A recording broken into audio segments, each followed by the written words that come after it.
Greetings, programs, and welcome to ArcNeo Reviews, where we are at the last part of our little Beast Wars Transmetal 2 trilogy.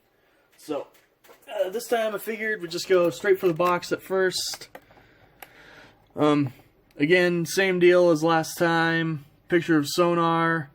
This one, I'm not gonna lie, it's hard to believe that he is a Maximal. He does not look like a Maximal. But, turn around.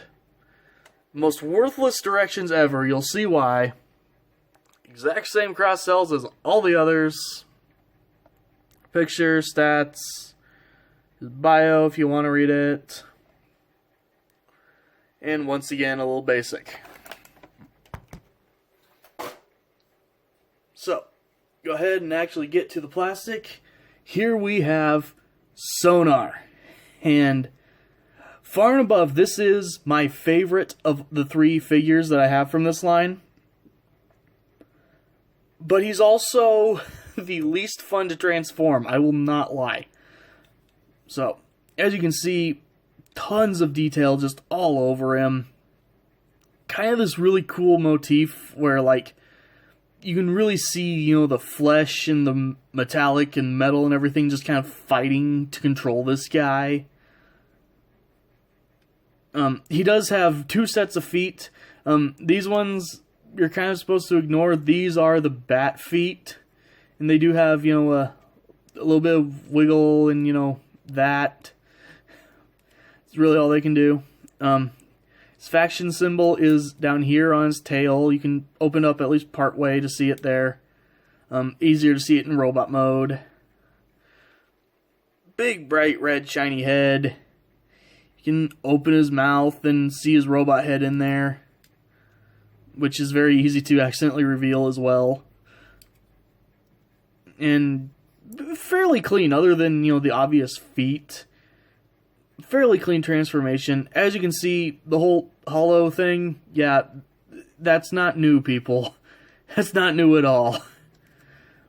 But overall, yeah, this guy's pretty cool. Unfortunately, due to the way that his wings work, you don't really have any poseability.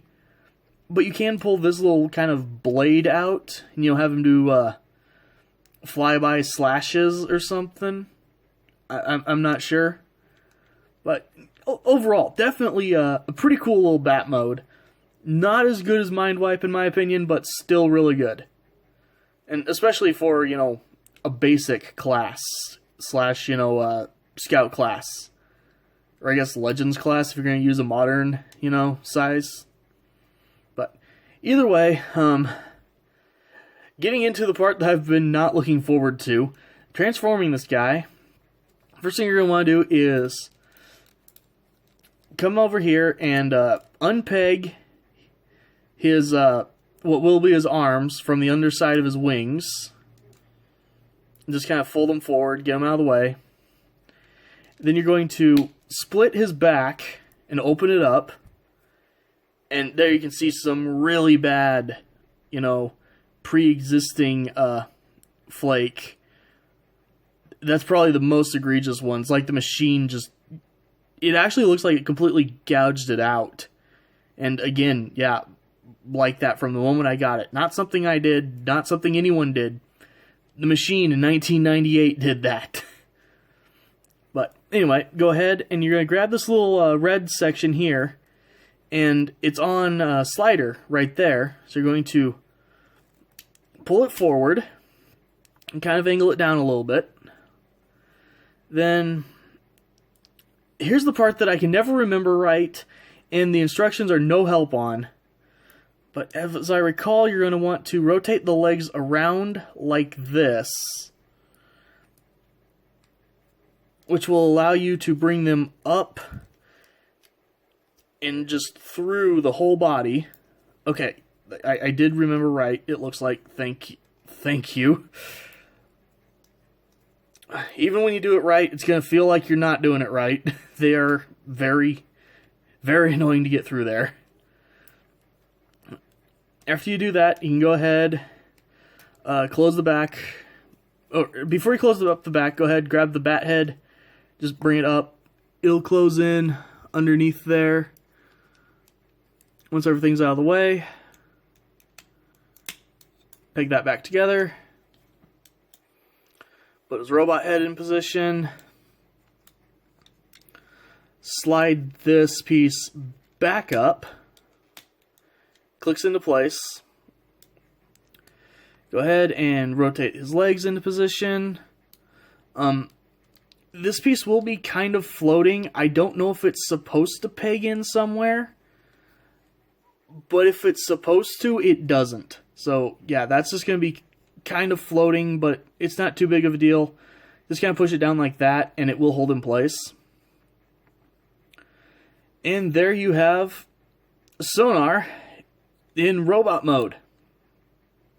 And again, it is very, very hard to believe that this was supposed to be one of the good guys back in '98. This thing is such a nightmare to look at. So, get in close. Wonderful. Just fantastic head sculpt. I've said it once, I'll say it again. Beast Wars had some of the best heads I have ever seen on a figure. Poseability wise, the arms are on a ball joint. The wings will be in the way for a lot of things, but you can kind of work with it, and you can use the shoulder transformation joint there to move things if you need to. On this side, you still have that little wing, blade coming out. You can still adjust the weird little bat wings or bat legs in their positions.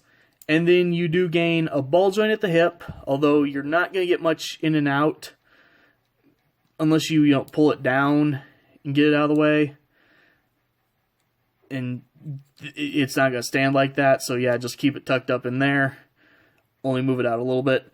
Ball joint at the knee that does have a really good range of motion, actually. As well as a ball joint at the foot. Gets you, quite a bit of up and down. Or, pardon me, not a ball joint, just a hinge. Through the viewfinder, that looked like a ball joint. And, no, I am actually not smart enough to remember these things off the top of my head while looking at the figure. But, really quick, I'm just going to say, I hate this weird four-armed design. Because this is, per the box, this is the transformation. He is a four-armed freak. Here it is again, if you don't believe me. As you can see, 4 arms. 4 arms. 4 arms. So, that's how they tell you to do it. However, I'm going to tell you right now, go ahead, bring the arms up, or bring the bat arms up, and just rest them on his shoulder. If you can get his, wing arms out of the way, put them on his shoulders like that. It looks a lot better. You and anyone who looks at this figure will have a lot less nightmares if you do it that way. And, his head is on a swivel. Forgot to mention that. Or, ball joint. Never mind. I'm an idiot and still can't get my joints right. So, yes, he's on a ball joint for his head, which is really nice.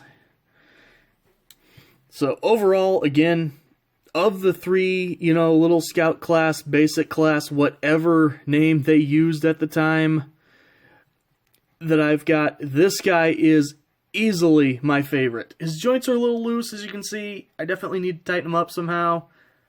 Haven't done that yet. Little worried about some of those joints if you're looking at the color of plastic. However, supposedly this is not the legendary evil gold plastic. For anyone who doesn't know about that, maybe I'll do a video on that. Who knows? I do unfortunately have one figure that suffers from gold plastic, and it is very apparent that it has gold plastic syndrome. But I'm just nervous about popping apart a 22-year-old ball joint in general. But we'll see what I end up doing. Either way, totally usable. Totally fun, weird little figure. Very much product of its time. And it is a time that I still really, really enjoy. So, thank you guys for watching, and I will see you next time.